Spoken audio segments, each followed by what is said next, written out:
Ma stratégie gagnante pour échouer. Quoi donc? Une stratégie pour échouer? C'est quoi ça? Mais en fait, souvent dans mes accompagnements, les gens me disent, voilà, j'ai essayé tout ce que j'ai pu, j'ai fait ça, et puis j'ai refait ça, et puis j'ai fait ça, et puis finalement, ça n'arrive pas, je n'arrive pas à maigrir, je n'arrive pas à faire du sport régulièrement, je n'arrive pas à manger sainement, je n'arrive pas à faire ceci, je n'arrive pas à faire cela. Donc, je me pose la question, c'est quoi la stratégie pour ne pas réussir, tout simplement? Effectivement, il y a une stratégie que je vais mettre en place pour ne pas réussir, tout simplement. Ça commence par quoi? Le point central de ma stratégie, c'est quoi déjà? C'est de savoir où je vais, mon objectif. Dans une stratégie où je vais échouer, il n'y a pas d'objectif. Ou alors l'objectif est flou, ou il n'y en a pas, ou il est négatif. C'est quoi un objectif négatif? Un objectif négatif, c'est quand il est formulé avec des mots qui commencent par « je ne veux pas »,« je ne souhaite pas »,« ça ne me convient pas ». Donc on reste dans une situation d'inconfort et c'est une situation qu'on ne veut pas. C'est une situation que l'on ne désire pas du tout maintenir dans notre vie.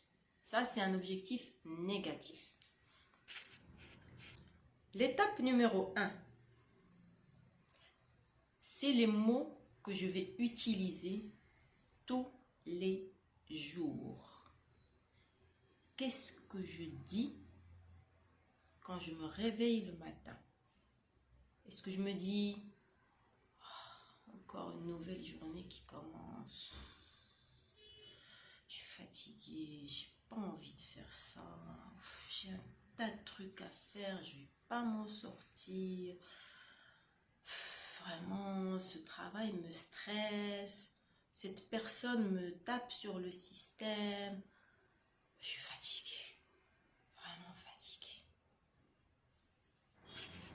Deuxième étape, mes convictions.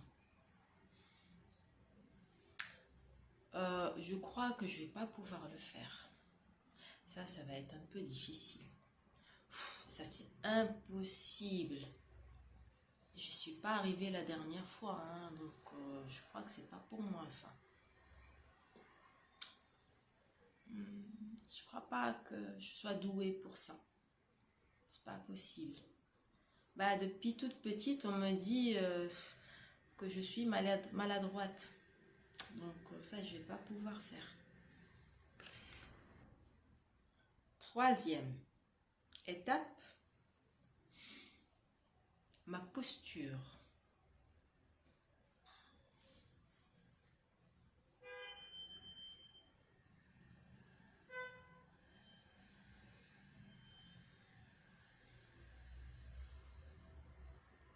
Je vais être comme ça. Épaules tombantes, la tête en bas, le regard flou. Je vais rien fixer, je vais rien... Voilà. Quatrième étape, mes actions, ou plutôt mes réactions. Dans une stratégie d'échec, je vais réagir. Je ne vais pas être proactif, je vais être réactif. Et c'est là où quelque chose va faire que je vais aller vers l'échec. Comment je me définis dans la cinquième étape? Je me définis dans une posture ombre, c'est-à-dire c'est mon côté ombre, un peu celui que je n'aime pas en moi, que je vais mettre en avant. Je suis maladroite, je suis paresseuse, je ne suis pas capable. Et donc, je vais utiliser le verbe être, je suis, pour me définir comme étant dans le côté ombre de ma personnalité. Et ça va ancrer encore plus la posture d'échec, les comportements d'échec, les pensées d'échec et les objectifs d'échec. Tout remonte à ça. Et en fin de compte, 6e étape, c'est quoi le sens que je donne à ce que je fais? Si je suis dans l'échec, tout ça n'a qu'un sens, c'est de rester dans l'échec, de rester bloqué dans quelque chose que je ne veux pas. Et c'est un cercle vicieux. Alors, c'est quoi l'échec finalement? L'échec, c'est une perception. C'est ma perception à moi de ce qui se passe dans ma vie, de ce sur quoi j'ai un impact ou pas, de ce que je peux contrôler ou pas. Et donc, ce que je peux contrôler, c'est moi-même, mes pensées, mes croyances, mes comportements, mes actions, mon identité, comment je me définis, ma mission, mon sens, le sens que je donne à ce que je fais. Et donc tout ça, je peux le contrôler. Ça m'appartient. Et il n'y a personne d'autre qui peut le faire à ma place. Et j'aime en fait cette citation de Nelson Mandela, qui a passé quand même 28 ans de sa vie dans les geôles sud-africaines, qui dit « Je ne perds jamais. Soit je gagne, soit j'apprends. »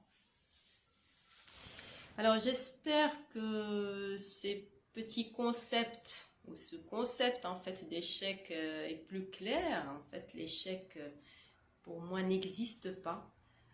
Il n'y a que des expériences, il n'y a que des apprentissages de la vie.